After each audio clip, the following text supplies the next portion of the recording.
about, all this bandwidth, all this what the customers are going to do, and the graphs went literally through the roof. Who's going to give them the connectivity? And Google hadn't thought about it. They took it as a given that the connectivity is there. Now in India, you clearly cannot take it as a given that the connectivity is there.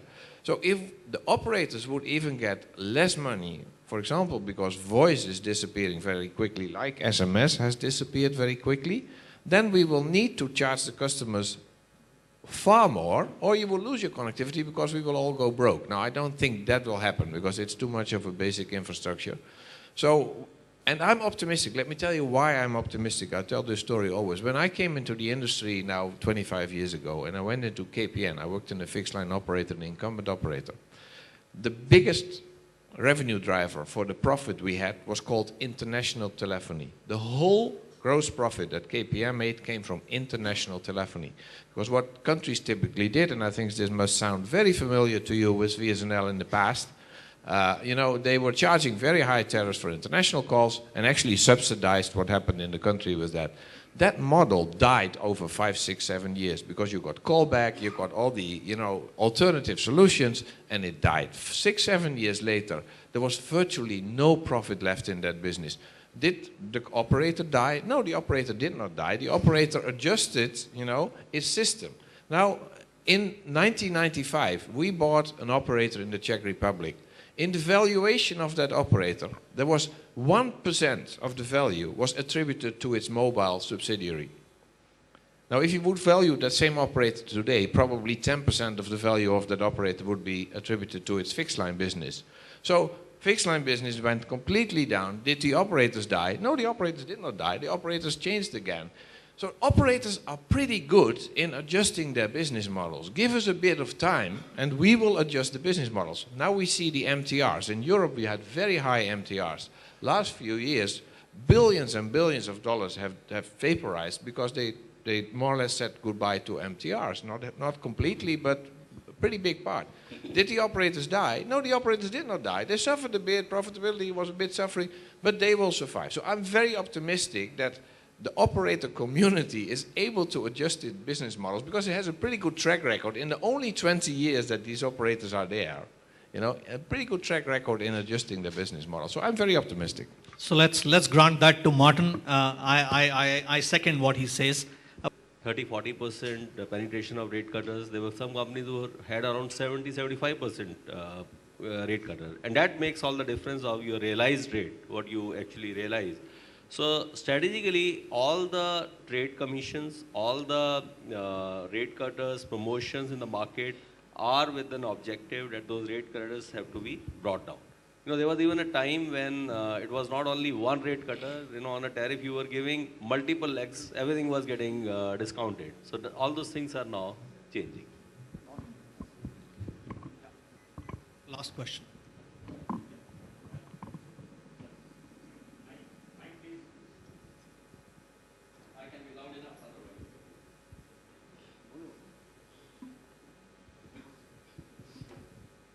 Thanks, Sanjay. India Telecom, 900 plus million subscribers, 20 years of time. The ecosystem of telecom, why it is limited to service only? What's about applications? What's about other developments? What's about ancillaries? That is the only limited question I have. Thank you.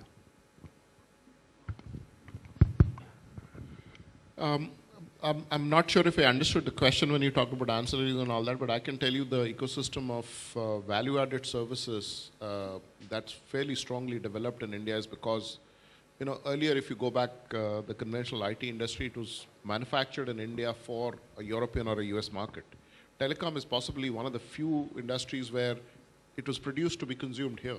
And today you find a lot of these companies have a strong footprint and serving global customer base because you don't have to go and explain that I sold it to Vodafone in India, but a Vodafone Turkey will say, but how is it going to work for me? Because they think if it works in India, it's going to work anywhere in the world.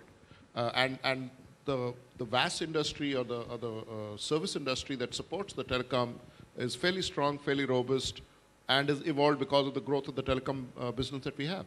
I'm not sure on the hardware and the manufacturing side. I know there was a lot of questions, but at least on the software and services, it's fairly strong.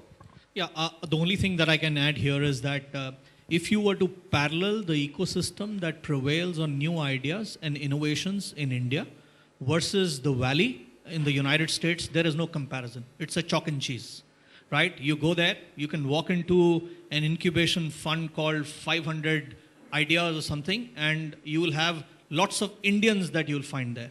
And you ask them, where have you come from? They'll tell you, we came from Chennai, we came from Bangalore, we came from Pune.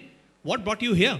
He says, well, nobody was willing to listen to our idea in India, right? But the moment we came here, before any questions got asked, we had $100,000 committed to our idea, and then we've been exploring. So they're sitting on a desk. That desk is funded in terms of resources by that incubation fund called 500 Ideas. And there are 4 youngsters. One of them is the CEO of the company. One of them is the marketing head of the company. One of them is the CTO of the company. One of them is something else of the company. And that's the company, right? And they're making presentations to somebody who will come and value that company at $5 million or $10 million, and they'll be flying. Now that whole ecosystem that resides there is very different from the ecosystem that prevails here.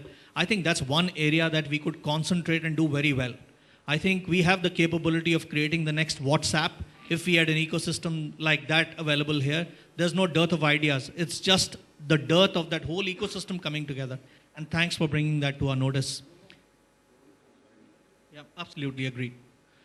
Thank you for listening to this panel patiently. I'm sure you've heard some real problems and some real steps that are being taken by this industry. And with that, I'm sure this panel deserves a good hand from all of you, please. Thanks a lot, Sanjay, I think, for the fantastic job in terms of handling such a diverse panel and a range of topics. I'm sure that you've been able to get a lot of questions